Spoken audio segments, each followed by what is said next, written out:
Missional é a série que a gente vai começar agora, no mês de agosto. E esse é o vídeo temático da nossa série. E a gente pede a vocês que viralizem isso, espalhem. E eu vou explicar um pouco do que a gente vai tratar nesse próximo mês de agosto. E eu espero que a gente embarque numa viagem aqui, agora, e que isso seja um dos grandes marcos para nós termos uma igreja muito mais do que o conceito de missionário, mas que a gente tenha uma igreja missional. Por isso eu pedi que vocês abrissem as Bíblias de vocês no Evangelho de João, no capítulo 1, e eu vou fazer a leitura com vocês, e a partir daí eu vou fazer uma explanação daquilo que a gente quer conversar nos próximos dias, e especialmente hoje, quando o tema do que eu quero tratar com vocês é um Deus que se importa. Um Deus que se importa. É isso que a gente quer conversar hoje. Evangelho de João, capítulo 1, a partir do verso 1. Evangelho de João 1, 1.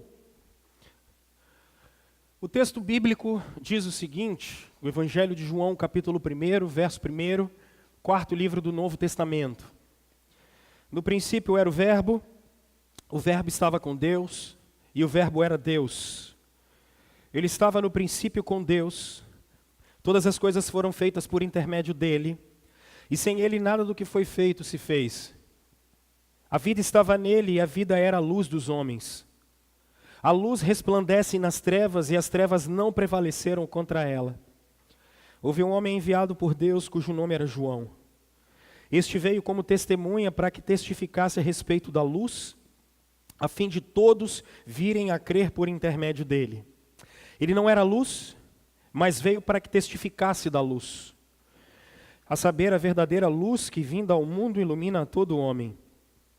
O Verbo estava no mundo, o mundo foi feito por intermédio dele, mas o mundo não o conheceu. Veio para o que era seu, e os seus não receberam. Mas a todos quanto receberam, deu-lhes o poder de serem feitos filhos de Deus, a saber, os que creem no seu nome, os quais não nasceram do sangue, nem da vontade da carne, nem da vontade do homem, mas de Deus. E o Verbo se fez carne e habitou entre nós, cheio de graça e de verdade. E vimos a sua glória, a glória como do unigênito do Pai. João testemunha a respeito dele e exclama: Este é o de que eu disse, o que vem depois de mim tem contudo a primazia, porquanto já existia antes de mim. Porque todos nós temos recebido da sua plenitude e graça sobre graça. Porque a lei foi dada por intermédio de Moisés. A graça e a verdade vieram por meio de Jesus Cristo.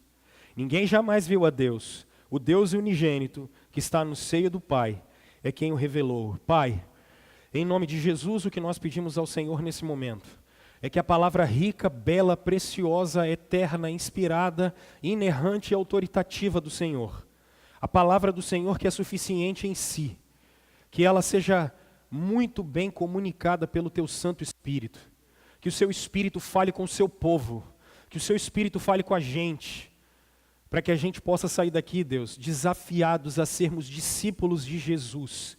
Que esse não seja mais um mês, Deus, mas que esse seja um tempo da renovação da Tua igreja, dos votos da Tua igreja para com o Senhor, e que o próprio exemplo do Senhor nos fortaleça, em nome de Cristo Jesus.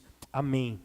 Meus irmãos, como eu disse para vocês no início, nós tratamos esse mês como na Igreja Presbiteriana do Brasil, e Brasil afora, do norte ao sul do país, a gente trabalha esse mês como sendo o mês das missões, mas por quê?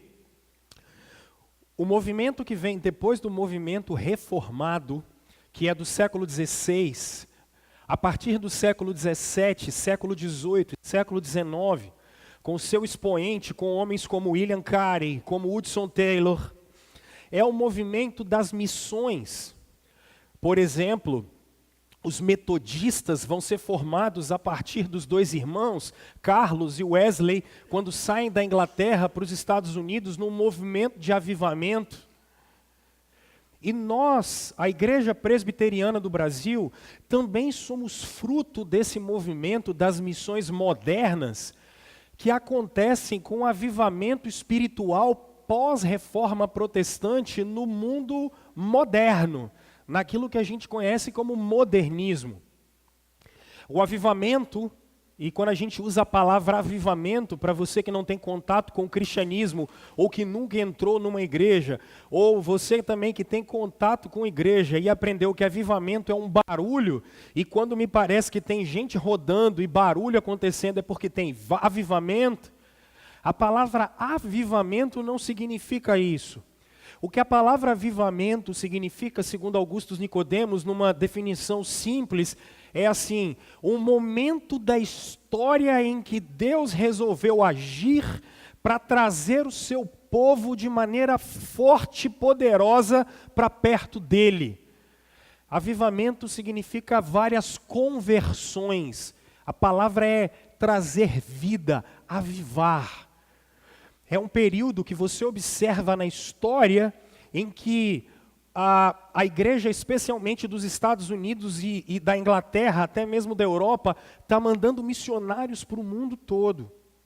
E não foi diferente conosco, porque depois de um sermão muito inflamado de um grande teólogo chamado Charles Hodge, um garoto novo chamado Ashbel Green Simonton resolve pegar um navio, abandonar tudo e ele vem para o Brasil, chegando no dia 12 de agosto, na Baía da Guanabara, para aquilo que começaria em 12 de agosto de 1859 a se chamar a Igreja Presbiteriana do Brasil.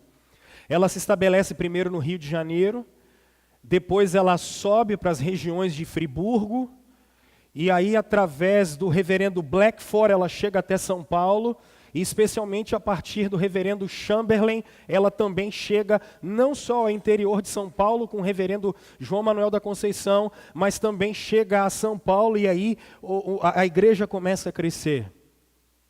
O ápice, talvez, do crescimento da Igreja Presbiteriana do Brasil tenha sido no final do século XIX, ali na época de 1895 até os anos de 1930, quando alguns missionários chegaram até a região de Alto Jequitibá, e ali, ainda no ano de 1895, a gente tinha uma igreja presbiteriana com poucas pessoas.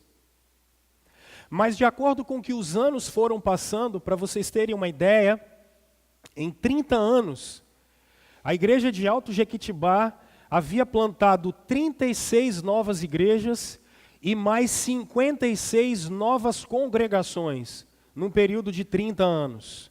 Milhares de pessoas começaram a chegar e a se converter, e a igreja presbiteriana, enfim, se firmava no Brasil. O que eu quero dizer para vocês? 159 anos depois, nós estamos aqui no domingo à noite, porque somos reflexo de um avivamento espiritual.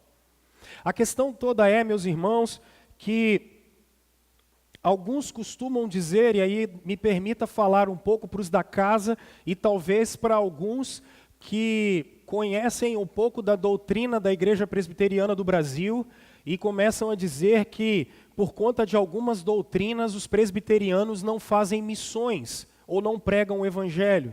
Dentre elas, a fatídica doutrina da predestinação e tantas outras coisas. O que me chama a atenção é que nós, presbiterianos, somos calvinistas. E quando eu me reporto a Calvino, por exemplo, Calvino vai ficar exilado em Genebra, e Calvino é da Suíça. E o que é interessante é que quando ele está exilado, ele passa praticamente toda a sua vida e vai morrer em Genebra. Quando Calvino chega em Genebra, a França tem 5 igrejas protestantes, com nada mais do que 200 membros. Em 1539, Calvino começa a treinar missionários para sair da Suíça e evangelizarem a França. No ano de 1545 e 46, Mas antes um pouquinho, em 1542, a França já contava, enviados por Calvino, com 200 novas igrejas com mais de 2.000 membros. Isso em 6 anos de movimento missionário, de pregação do Evangelho.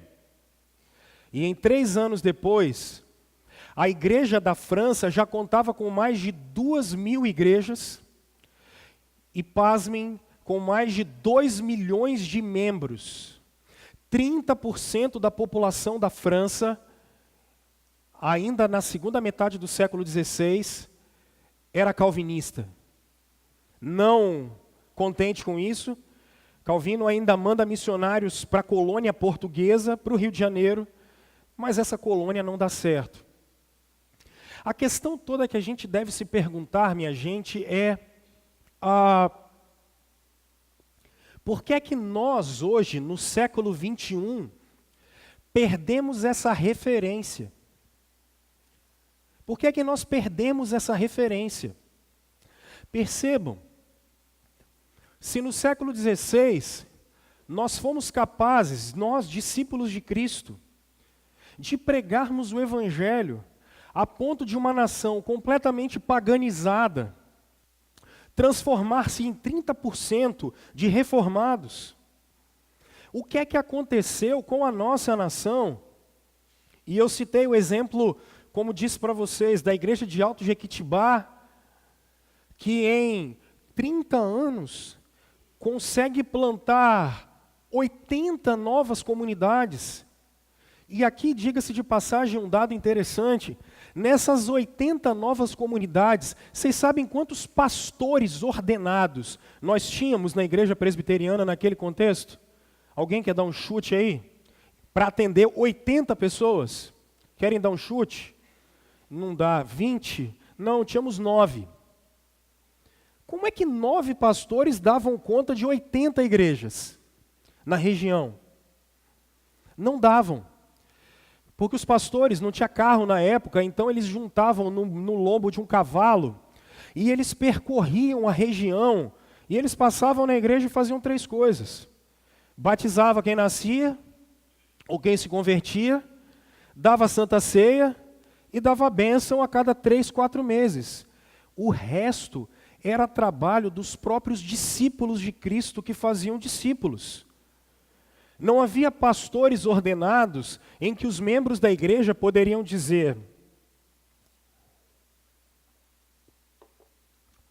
isso aqui é trabalho do pastor. Falar do evangelho de Jesus é do trabalho do pastor. Então, enquanto o pastor fala do evangelho de Jesus, a gente ganha dinheiro na vida e a gente faz a vida enquanto o pastor fala do evangelho de Cristo. A pergunta é: aonde a gente se perdeu? E é daí que nasce o tema missional, porque ele não é novo. O primeiro livro com esse tema missional, ele é do ano de 1998. E esse tema, esse livro, ele não está traduzido para o português ainda, e ele chama-se Missional Churches, Igrejas Missionais. E o teórico desse livro é um cara chamado Lesslie Newbigin. Quem é o Lesslie Newbigin? Ele é um missionário saxão da Inglaterra, radicado, e ele passa 35 anos na Índia. 35 anos na Índia. Quando ele volta para a Inglaterra, 35 anos depois, para se aposentar, ele vai até um seminário. E quando ele chega nesse seminário, ele se dá conta de uma coisa. E o que é que o Lesslie Newbigin se dá conta? Que os seminaristas, os que seriam os pastores da igreja, prestem atenção, eles não acreditavam mais que a Bíblia era a palavra de Deus. Eles não acreditavam que Jesus era o único caminho, a verdade e a vida. Eles não acreditavam que a única religião verdadeira era o cristianismo. Eles já não acreditavam que padrões morais deveriam sim fazer parte dos discípulos de Cristo. Eles não acreditavam mais nisso.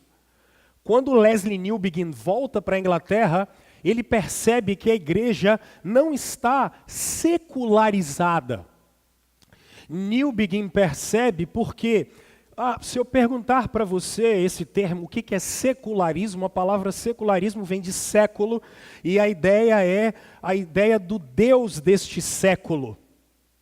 Secularismo é quando o mundo invade a igreja.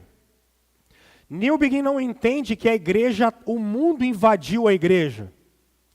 Newbigin entende que a igreja virou pagã.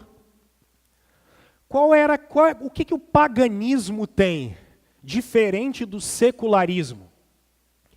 O paganismo levanta ídolos. E todos os ídolos vão consumir você. E quais são os ídolos que ele começa a identificar na cultura inglesa naquele contexto? Sexo, dinheiro, prazer, felicidade, autorrealização, empoderamento, trabalho. São deuses que ele começa a enxergar. Ou seja, a igreja começou a existir para fazer com que as pessoas começassem a alcançar aquilo que elas achavam que deveriam alcançar. A igreja tinha perdido a centralidade, o centro já não era mais Jesus. O centro era se você veio aqui e saiu se sentindo bem ou não. Pecado já era algo que não se falava. Treinar os crentes para serem discípulos de Jesus aonde eles estivessem. E aqui deixa eu dividir uma coisa com vocês. Eu nunca vi tanto, eu vou pregar em muita convenção de jovens. Eu prego direto nesses negócios. Eu nunca vi tanto menino querendo ser pastor. E você fala assim, pastor, que coisa boa. Aí eu digo, legal. O problema é que eu não estou conseguindo ver vocação nesses meninos. Eu não estou conseguindo ver vocação neles. Sabe o que está acontecendo? A igreja do século 21, ela esqueceu de treinar as pessoas para serem professores na sua escola que são discípulos de Cristo. Advogados que são discípulos de Cristo.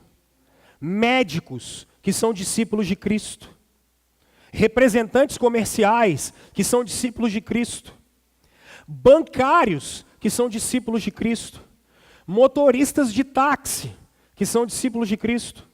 Jornalistas, eletricistas, pedreiros, funcionários públicos, donas de casa. A igreja esqueceu disso. E o termo missional cunhado agora é o que Leslie Newbigin dizia. Newbigin dizia, nós não podemos mais fazer missões a partir de um departamento de missões na igreja. Porque me parece que a gente faz assim, quem é que prega o evangelho? Quem está na Índia? Quem está na China? Quem está na África do Sul? O problema é que vocês moram numa Cariacica, Vitória, Vila Velha, Serra, ou alguns de vocês moram em outras cidades, em que com um clique vocês já estão na África do Sul. Quando você pega seu smartphone, você já conversa com gente na Rússia. É engraçado que eu não entendo nada, mas parece que virou moda agora ouvir música sul-coreana. Não é? Eu não entendo nada, aqueles bichinhos de olhinho puxado. Eu pensei que era japonês, cara. Porque é tudo igual. Eu falo isso para eles, né? Porque dizem que se falar para eles não pode. Porque vocês vivem numa cidade em que o modo de vida do outro lado do mundo é o mesmo que a gente tem aqui. Cortes de cabelo, pintura de cabelo, tatuagem, o que a gente come. Chega numa praça de alimentação de um shopping. Você escolhe se você quer comer comida italiana, comida americana, comida japonesa. O que significa isso? As paredes da cultura, elas não são mais bem divididas. Nós nos relacionamos com pessoas de várias formas e maneiras e tipos. O termo missional aparece exatamente porque a igreja não pode se esquecer que ela é um povo em missão. A questão toda é essa. Não é missionário quem simplesmente abandona tudo, uma vez por ano vem aqui, aí você olha o cara, parece que ele fez voto de miséria, ele conta umas 3, 4 histórias difíceis que ele viveu, aí eu chego aqui e falo, gente, olha lá, o irmão está quase morrendo, vamos levantar uma oferta aqui para dar para o irmão, que ele está morrendo lá. O termo missional, ele vem transformar e vem resgatar que todos nós, aonde nós estivermos, fazendo o que nós estivermos fazendo, seja no trabalho, seja como pai, como mãe, como filho, como profissional, como amigo, todos nós, aonde estivermos, estamos levando a bandeira do Evangelho. Todos nós. Aí, qual é a dificuldade que a gente encontra? Eu sei, você vai dizer assim, pastor, nós vivemos num estado laico. Pastor, eu não posso fazer isso, eu não posso fazer aquilo. Essa é a primeira situação que a igreja não percebeu. Nós não percebemos que nós não vivemos mais naquilo que os filósofos chamam de cristandade. E o que significa isso? Nós não vivemos mais num período em que quem dá as cartas do mundo é a igreja. Antigamente, as leis eram feitas com a mente de quem era crente. Por exemplo, por que é que vocês acham que não há escravidão mais? Não há escravidão mais porque um crente, chamado Wilberforce, entendendo pela Escritura que não havia diferença de gênero, de raça, vai para o parlamento inglês e começa a lutar por isso. Só que o mundo não é mais assim. Então, às vezes me parece que a igreja começa a gritar no mundo, dizendo, olha, o mundo está aprovando o casamento de pessoas do mesmo sexo. O que vocês esperavam? Não é mais a igreja que dá as cartas. Não é mais a igreja que diz e que dita as leis. A questão é, aonde estão os discípulos de Cristo quando essas leis são aprovadas? Ah, não, mas a igreja, a partir de agora, a gente vai ter dentro da escola cartilha de gênero. Nossa, olha o que está acontecendo com o mundo. Espera aí, gente. Não é a igreja que dá as cartas mais nas leis. A pergunta é, aonde estão os discípulos de Cristo para que essas coisas, quando essas coisas são discutidas? A pergunta que a gente se faz é, e o termo missional é isso, aonde estão os discípulos de Cristo para pregarem o Evangelho e influenciar a cultura? Aonde estão os discípulos de Cristo? É isso que a gente quer conversar aqui com vocês nesse mês. O termo missional é exatamente isso. E hoje, a gente quer falar exatamente do maior missional de todos os tempos, que é o próprio Deus. Quando nós lemos o texto de João, capítulo 1, primeiro quem escreve esse texto é o próprio apóstolo João. Ele escreve esse texto possivelmente uns 10 a 15 anos antes da sua morte, entre o ano 80 e o ano 90 depois de Cristo. E aqui o que me chama a atenção, para quem é que João está escrevendo esse texto? João está escrevendo esse texto para gregos. Para gregos. Pastor, o que isso tem a ver? Se você fosse comunicar rituais e todas as coisas do Antigo Testamento, lei, falar quem era Moisés, Abraão, para um judeu, ele sabia quem era. Agora, um grego não sabia quem era Adão, não sabia quem era Eva. Um grego não sabia quem era Abraão, Isaac, Jacó. Um grego não tinha a menor ideia de quem eram esses caras. Eles não sabiam quem era. Como falar de Jesus para essa gente? Como falar de Jesus para um povo que não tem a menor ideia nem quem é o Criador? Como falar? Isso me chama atenção. Porque o primeiro cara na história que vai levar em conta a cultura para comunicar o Evangelho é o próprio Deus. Ele vai comunicar o Evangelho de maneira que as pessoas daquela cultura começam a entender. Ele vai comunicar o Evangelho, e um dia eu estava achando engraçado. Algum de vocês já foi perguntado assim, ou alguém que está aqui já se perguntou o que é varão e varoa? Vocês já se perguntaram o que é isso? O cara fala assim, ô varão, ô varoa, ô Deus, arruma uma varoa para mim. Já ouviram falar isso? Rapaz, quando você começa a falar isso você chegou na faculdade, aí você fala assim, quem é aquele varão ali? Ó? Alguém vai perguntar, essa vara é de qual tamanho? O crente é engraçado. A gente fala com as pessoas como se todo mundo entendesse aquilo que a gente está falando. Como se todo mundo soubesse a linguagem que a gente fala. Vocês acham que eu quero mudar essa Bíblia que a gente usa por uma linguagem mais atualizada? Por quê? Você começa a ler esse negócio como ela é, daqui a pouco você está falando como ela fala. Só que isso aqui é uma linguagem do século mais do que passado. A gente precisa de uma linguagem nova. A gente não consegue comunicar. E Deus está comunicando aqui de uma maneira genuína. Olha o seu texto no verso 1, quando ele diz assim, no princípio era o verbo. Em algumas versões de vocês, está assim, no princípio era a palavra. E talvez tenha alguns de vocês que está com uma versão que significa no princípio era o logos. João é tão fantástico que para comunicar a palavra de Deus com pessoas que não conhecem nem sequer que Deus existe, ele não usa um jargão que as pessoas já conheciam. Ele usa a expressão logos. Ainda 5 séculos antes de Cristo, por exemplo, um filósofo chamado Heráclito, ele dizia que tudo no mundo acontece, mas algo é especial. Se você entrar num rio e ele passou e você saiu, quando você entrar no rio de novo, você já não entrou no mesmo rio. Ele dizia assim, o Jader de hoje não é o mesmo Jader de amanhã, que não é o mesmo Jader de ontem.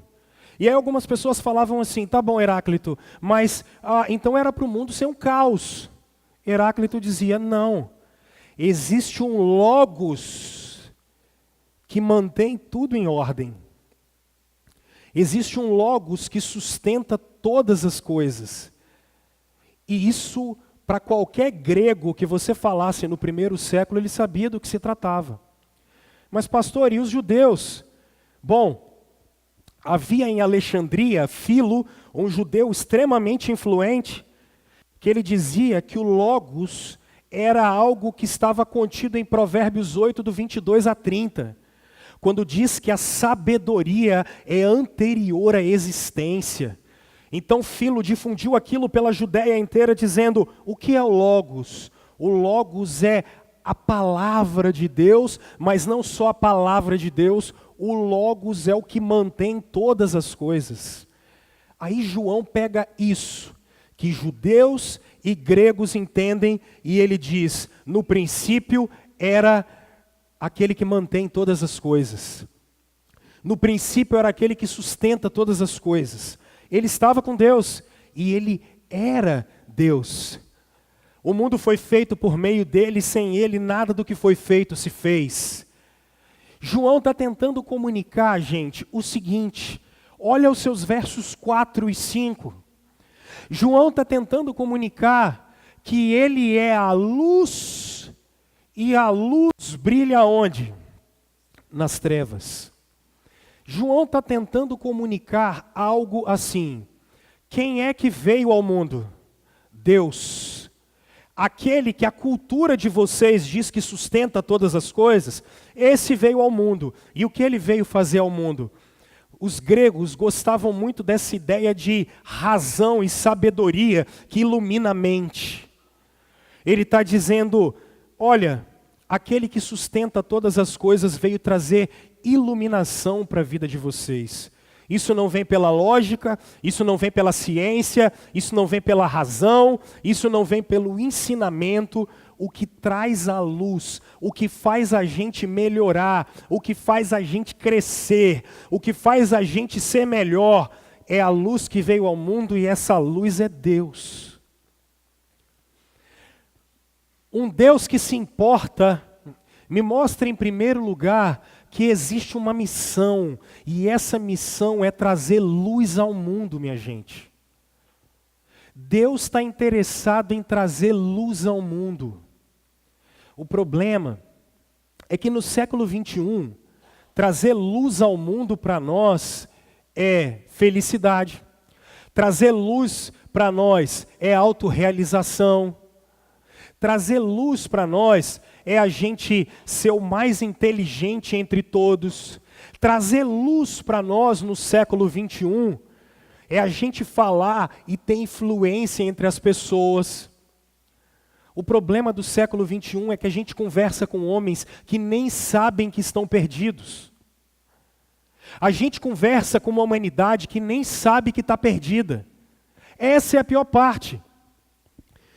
Porque se eu fizer uma pergunta sincera ali no final do culto para vocês, e dizer assim, gente, quem é que vai ser salvo? Vocês dificilmente, alguns de vocês vão falar, ser salvo de quê, pastor? Outros de vocês vão falar bem assim, não, pastor, Deus vai salvar todo mundo, Deus é um cara legal. Deus é amor, esse é o Deus do século 21. Um dia, eu fui pregar num evento numa Câmara Municipal, tinha um culto, aí tinha um crente discutindo com um ateu, e aí os dois discutiam quem ia ser salvo ou não. Aí o cara chegou e falou bem assim, não, quem vai ser salvo é todo mundo. O outro diz não, aí o outro chegou e falou bem assim, você quer saber de uma coisa, cara? Só quem não vai ser salvo é quem é muito ruim. O cara tem que ser muito ruim para não ser salvo. Eu achei aquilo engraçado. Aí o outro chega e falou assim, não é, pastor? Eu falei, rapaz, me bota fora dessa aí, eu não tenho nada a ver com isso. Só estou esperando para pregar, velho. Esse é o problema. O homem do século 21 não sabe que ele está perdido. O homem do século 21 não sabe que ele vai para o inferno. E há até mesmo lugares que a gente nem prega sobre inferno. Irmãos, pode passar qualquer coisa, só que a Escritura não passa. Então deixa eu dizer para vocês uma coisa. A missão de Deus é trazer luz ao mundo, porque não há outro caminho, gente. Você não é salvo se você é bom ou mal. Você não é salvo se você é legal ou deixa de ser legal. Não há uma escala de 0 a 10 para dizer assim, eu sou nota 6, eu sou nota 9, eu sou nota 4,5, eu estou no inferno. Não há um ponto de corte. Só existe um caminho, e é esse o caminho que está revelado exatamente a partir do verso 12 do texto de vocês. Mas a todos quanto receberam, deu-lhes o poder de serem feitos filhos de Deus. A mensagem do Evangelho que deve ser comunicada para grego, para judeu, para brasileiro, para capixaba, é que a única maneira de fugirmos do juízo de Deus é através de Jesus Cristo. A expressão é clara quando diz que é Ele que veio trazer luz ao mundo. Deus é um Deus missional, porque é Ele que vem buscar a gente. Porque Ele não espera que homem nenhum vá ao encontro a Ele. É Ele que vem ao encontro da gente. É Ele que vem até aqui. Há uma missão de salvar os homens. E essa missão de salvar os homens é pela fé em Cristo Jesus. E não há outra. Essa é a missão. A única forma, meus irmãos, de nos livrarmos da ira de Deus, e isso é engraçado, porque talvez vocês que são membros daqui, vocês me ouvem falando mais disso. Nós sequer pensamos num Deus irado.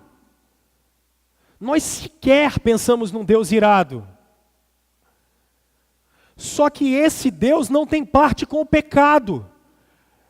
Aí talvez alguns dizem assim, mas que Deus é esse, pastor? O Deus revelado nas Escrituras.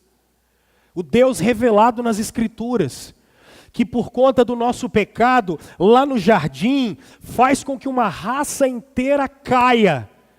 E nenhum de nós, por natureza, está ligado a Deus.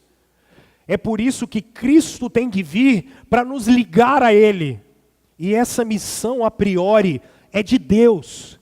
Agora, o que me chama a atenção nisso? Me chama a atenção o fato de Deus fazer isso e comunicar isso para a gente de uma maneira que a gente entenda. Deus nos comunica de maneira que a gente compreenda. Por quê, pastor? Porque Deus entrou na história. Alguns de vocês podem dizer assim, pastor, como assim? Quando a gente olha para Jesus, a gente se identifica. Quando a gente olha para Jesus, cumprindo a lei de Deus no nosso lugar, porque nenhum de vocês conseguiu cumprir a lei de Deus. Vocês são pecadores. Vivem vivendo, pensando, agindo, se omitindo. Nenhum de vocês, nem eu, conseguimos alcançar o padrão de Deus. Não dá para ter arrogância. Quando a gente olha para Jesus, o texto bíblico vai dizer no verso 1, que Ele é Deus, porque Deus tem que assumir o nosso lugar, porque a gente não consegue. A gente não consegue. Olha os dias que você luta contra as suas fraquezas. Olha o dia que você luta contra as suas omissões. Olha quando você luta contra os seus desejos. Essa é a maior prova de que você não consegue cumprir o padrão de Deus. Olha quando você engana, mente, rouba, trapaceia, porque você não consegue cumprir o padrão de Deus. Engana você mesmo, dando jeitinho para tudo. É por isso que Jesus tem que se fazer homem, para tomar o lugar de gente como você, para tomar o lugar de gente como eu. Porque se a gente fosse apresentar do jeito que a gente é, diante do tribunal de Deus, só teria uma sentença: culpado. Culpado. E diante do tribunal de Deus, o Deus revelado pela Escritura, se os homens pecaram, os homens terão que morrer. Aí você pode entender por que é que Jesus Cristo é 100% homem e por que é que Jesus Cristo vai parar naquela cruz.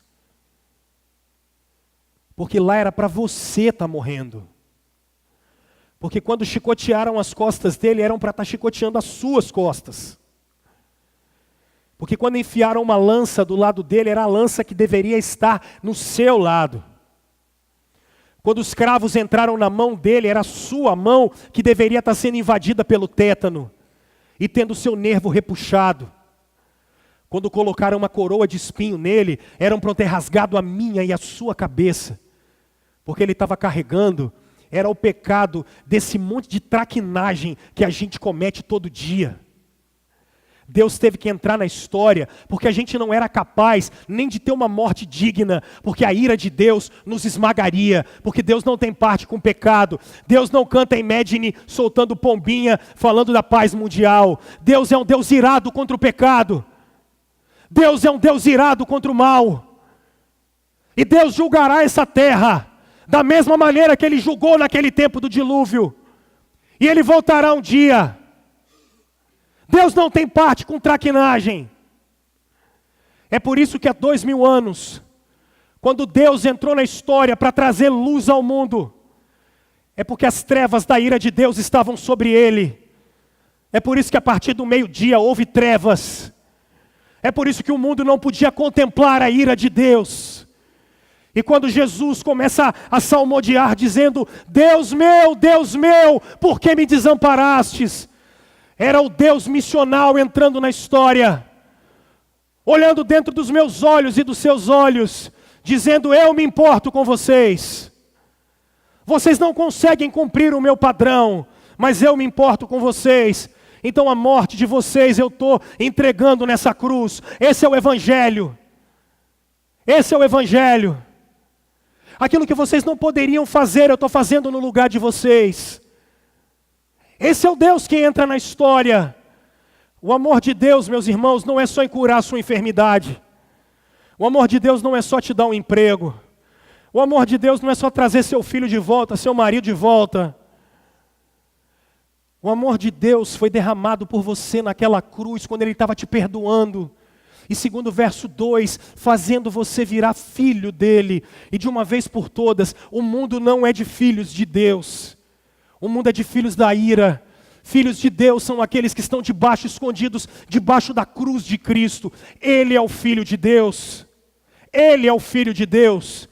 E nós só somos filhos de Deus, porque quando Ele vem trazer luz ao mundo, Paulo vai nos explicar que Ele justifica pela fé.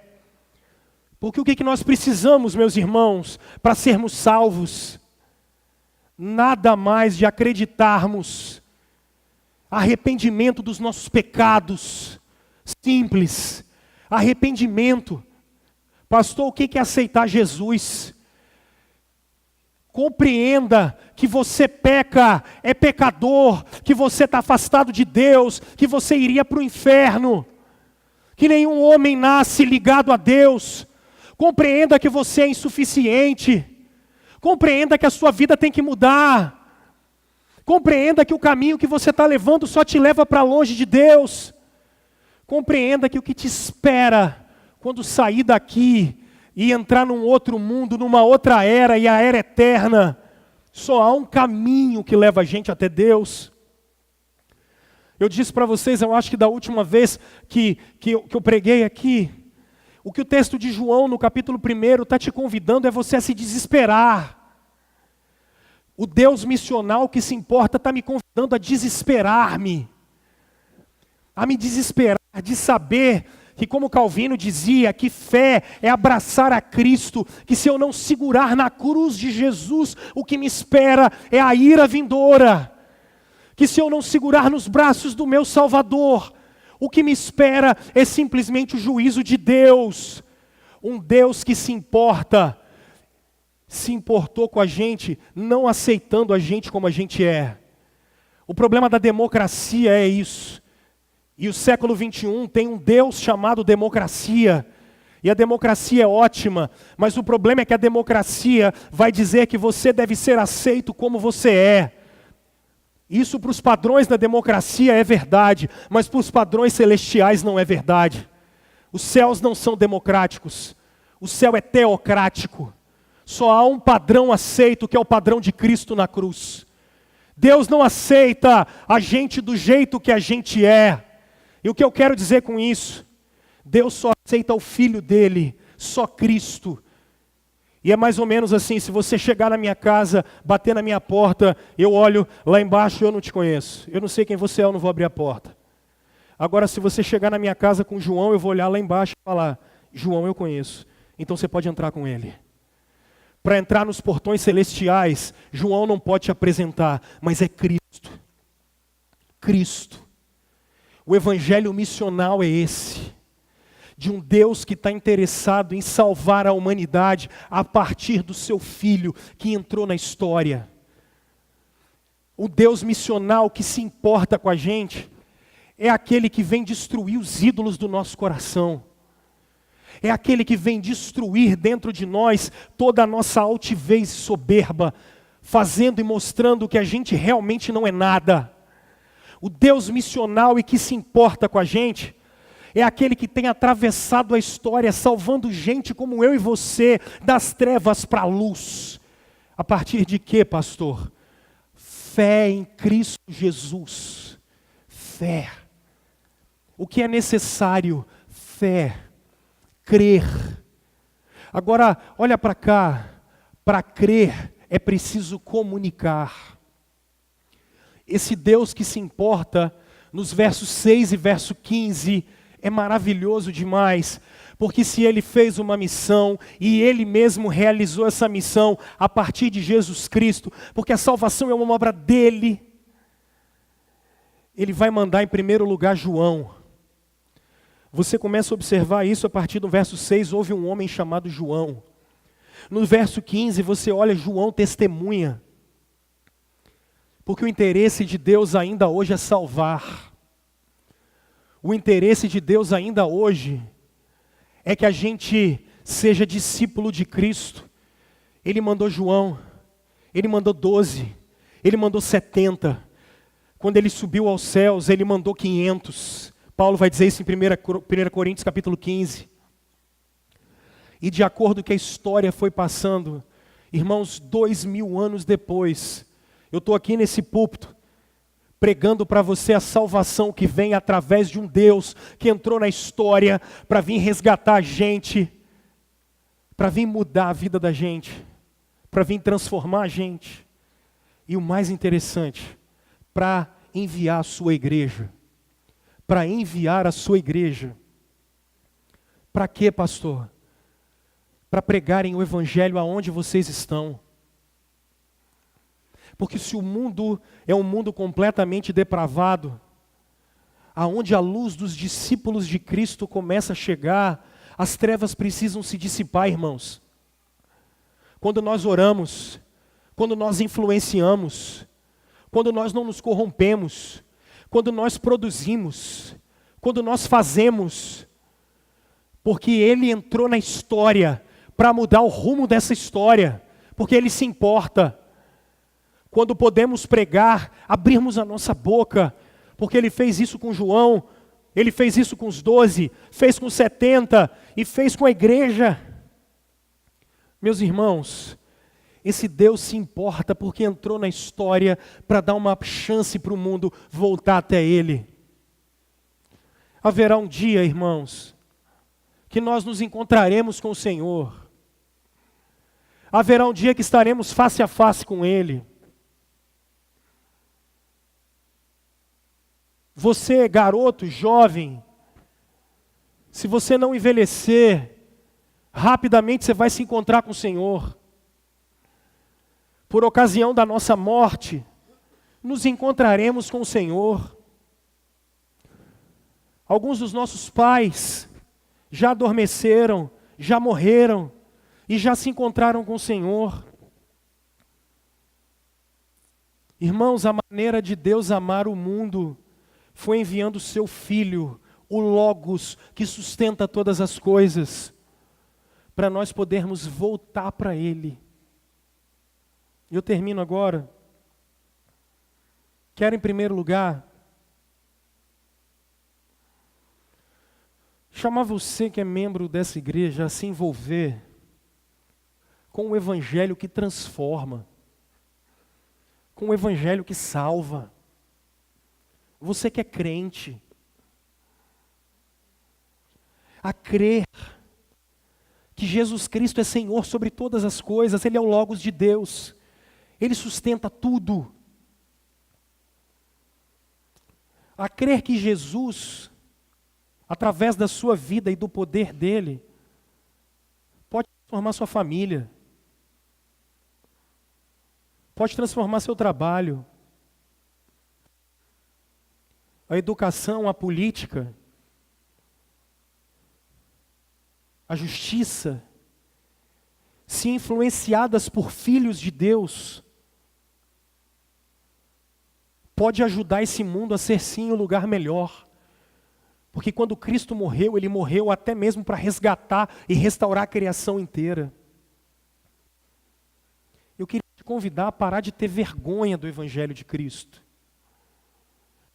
E parar de achar que Jesus não tem poder para transformar tudo. Eu achei interessante estudando aqui, eu estava ouvindo um filósofo falar que ele foi procurar um material que falasse de arquitetura e urbanismo de uma cidade, cidade de São Paulo. E o que ele achou estranho é que o teórico dessa tese, desse livro, era um pastor. E a Universidade Mackenzie, o teórico que falava da transformação, da urbanização. E sabe qual era a base? Apocalipse 21 e 22, a Nova Jerusalém. E a partir da Nova Jerusalém, o cara construiu uma tese de urbanização das cidades. O que deixou esse cara assustado? O fato de ser um pastor que estava influenciando a academia, influenciando a universidade. Nós precisamos ser influenciadores, irmãos, da nossa época. Influenciadores da nossa época, aonde nós estivermos, como discípulos de Cristo. Influenciadores. Segundo, nós devemos, e aí eu estou falando para você, membro da nossa comunidade, crente em Cristo, talvez você não é membro daqui, mas você é crente em Cristo. Eu queria te convidar, além de ser um influenciador, você ser boca de Deus aonde você estiver. Não tenha vergonha de orar pelas pessoas. Pare aonde você estiver e ore pelas pessoas. Já desse foi interessante, eu contei para vocês o dia que o médico tentou me evangelizar. Eu fui ao cardiologista, ele estava tentando pregar o evangelho para mim. E a gente se divertiu bastante, eu e ele, foi legal. Mas foi mais interessante quando eu saí do consultório, tinha um casal que estava precisando muito de ajuda. E eles começaram a me contar a história deles lá no consultório. E começaram a me contar a história deles. Aí terminou, a moça falou bem assim, será que não tem um cantinho aqui para a gente orar, não? Eu falei, tem, vamos arrumar um, se não tiver a gente ora aqui mesmo. Para de ter vergonha. Para de ter vergonha do Evangelho. Para de ter vergonha de falar de Cristo. Para no meio da rua, no ponto de ônibus, no 509, não importa se está todo mundo em volta, fala baixo, ninguém precisa ouvir. Acredite no poder de Cristo. Acredite no poder do Evangelho. Acredite que Ele ainda pode salvar. Quando alguém te pede ajuda, leve-os até Cristo. Para de falar de autoajuda, leve-os até o Evangelho. Para de achar que o problema foi a mãe, o pai, o avô, o tio, o abuso. Isso pode ter ajudado, mas o que resolve é o Evangelho. O problema que o cara tem em casa, o que vai resolver é o Evangelho. Deus já fez isso, Ele já providenciou. O que vai resolver é o Evangelho. Isso eu trago o cardiologista de volta, que eu falei com vocês aquele dia, quem não estava aqui eu conto. Eu cheguei no cardiologista e falei, eu vim fazer aqui os exames de rotina. Aí ele falou comigo assim, legal e tal. Eu falei, eu estou procurando uma maneira menos estressante de viver. Aí o cardiologista falou, isso aí é só com Jesus. É isso. Pregarmos o Evangelho aonde a gente estiver. Para de chamar os outros de varão e varoa. E falar uns troços que ninguém entende. Comunica com as pessoas de maneira que elas entendam. De maneira que elas compreendam. Porque a luz está disponível para elas. Comunica de maneira que elas entendam. 3. Termino agora. Sejam influentes. Preguem o Evangelho. Testemunhem de Cristo. Porque Ele se importou com a gente. 3. Quero falar com você que hoje não é crente em Cristo. Quero falar com você que não é crente em Cristo. Cara, o que vai acontecer com você quando você se encontrar com o Senhor? A Escritura nos diz que você não é suficiente. A Escritura nos diz que alguém tem que te levar até Ele. A Escritura nos diz que se alguém não morrer por você, é você que tem que morrer eternamente. Deus se fez homem para morrer por nós, para pagar a conta que era nossa. Deus se fez homem para cumprir a lei no nosso lugar, para a gente poder ser perdoado. Deus se fez homem para naquela cruz a gente poder voltar para Ele. E como o verso 12 nos diz, sermos filhos de Deus. E eu quero convidar você hoje a se tornar um filho de Deus, acreditando que você não é suficiente, arrependendo-se dos seus pecados e acreditando que Jesus Cristo é que morreu por você naquela cruz, que Jesus estava se entregando por você naquela cruz, para que você pudesse viver uma nova vida. E eu quero convidar você a orar. Eu quero convidar você a ter um tempo de oração. Romanos capítulo 10 nos diz que se com a tua boca confessares que Jesus Cristo é Senhor, e com a boca se confessa, Paulo diz, aquilo que está no nosso coração. O convite que eu tenho para te fazer hoje é para você entregar a sua vida para Jesus. Arrepender-se dos seus pecados. Abraçar a Cristo. Crer que Ele morreu por você. Que Ele ressuscitou por você. A sua ressurreição. Por isso, no último dia, você também ressuscitará. E no dia que Ele voltar, estaremos com Ele. Estaremos com Ele. O Deus que se importa organizou esse plano para você. Organizou esse plano para que pela fé você possa vir até Ele. E é esse o convite que eu faço para você hoje. Venha até Jesus. Venha até Jesus. Venha até Jesus. Tenha um tempo de oração.